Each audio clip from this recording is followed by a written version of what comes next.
Well, mentally ill people do wind up moving to the woods. It's happened. Yeah, I mean, it happens all the time. I remember there's this one guy who was famous in Maine he was a legend that he would break into people's houses and steal their stuff. And then they found out that he was a real person. And he had dropped out of society in like the 1970s and just decided to completely live by himself. Like, he didn't talk to people for decades. Oh, wow. And he was by himself alone in a tent in the woods. And he would just steal stuff from people's houses when they weren't around. Wow. Yeah, and like live off of whatever he found or ate. And I don't know, like, what his like woodscraft was like. Is this it? Stranger in the Woods. Yeah, this sounds is the story. like it. For 27 years, that's Christopher wild. Knight lived alone in a clandestine wooded camp in tiny Rome. I don't know what that is. Undiscovered and unaided, breaking into camps to steal what he needed to survive. When he finally captured and arrested in April 2013, the story of the North Pond Hermit made headlines worldwide. But Knight spoke only to one journalist, Michael Finkel.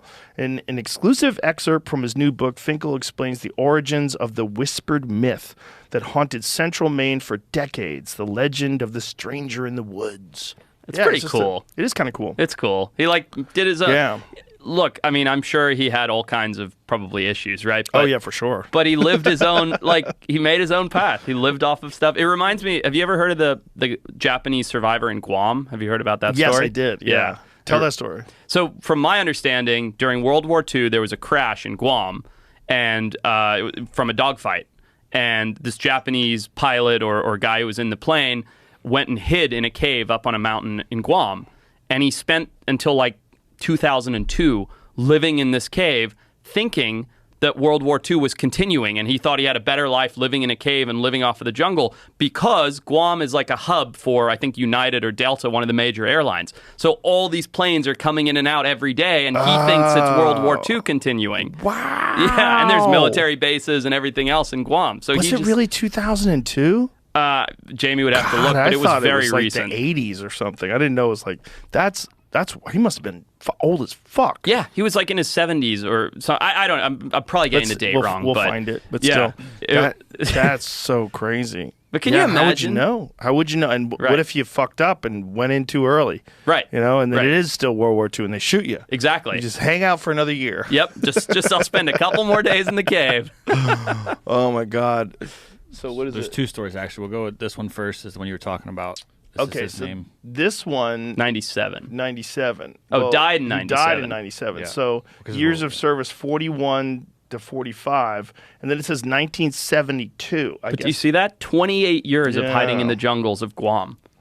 Yeah, I think that's what we're talking about there with 45. So they found him in 72. I just saw a story this morning, which it's not new. It apparently was in 2013. There was a man. A man took his two sons after Vietnam came, and they were hid in the woods for 40 years. Wow, forced to live off rats and make loincloths out of tree bark. Man who spent 41 years living in the jungle after fleeing Vietnam War makes emotional return to his former home. 41 years.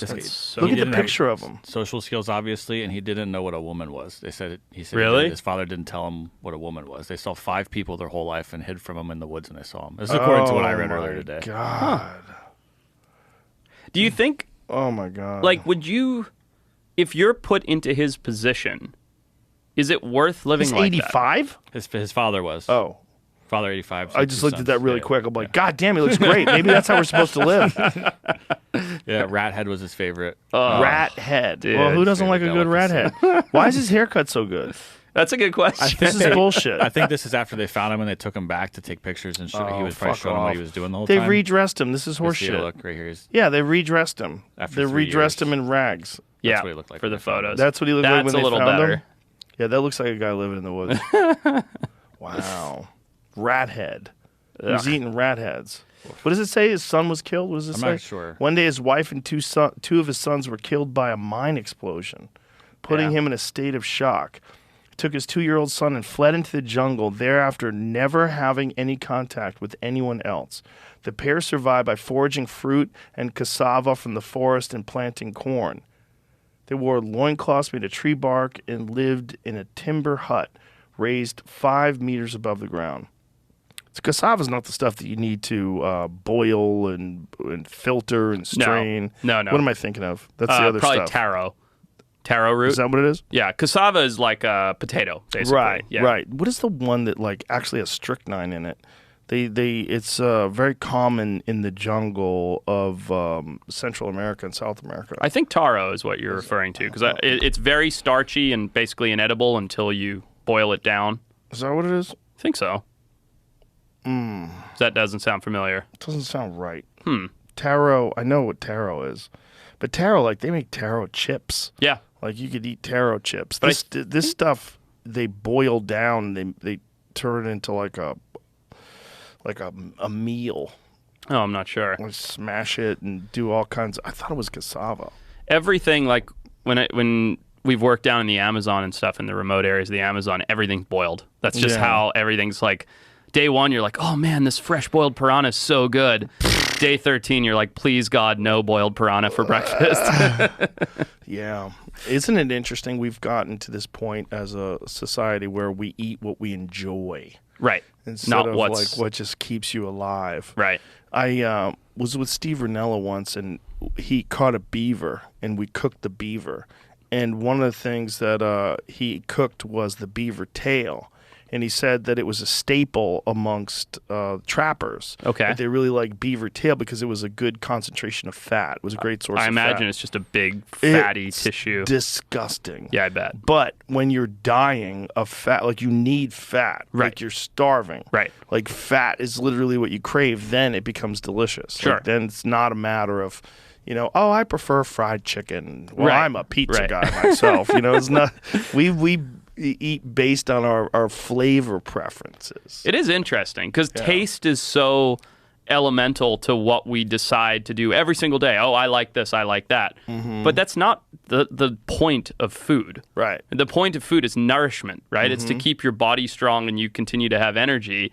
And yet we've completely abandoned that notion. In fact, so much so that we have the opposite problem where we're over-nourishing, at least with fats and oils and things like that constantly. Mm-hmm. Yeah, if people could come from the past, back from those pioneer days, and see people today, they'd be like, "Oh my God, this is wild!"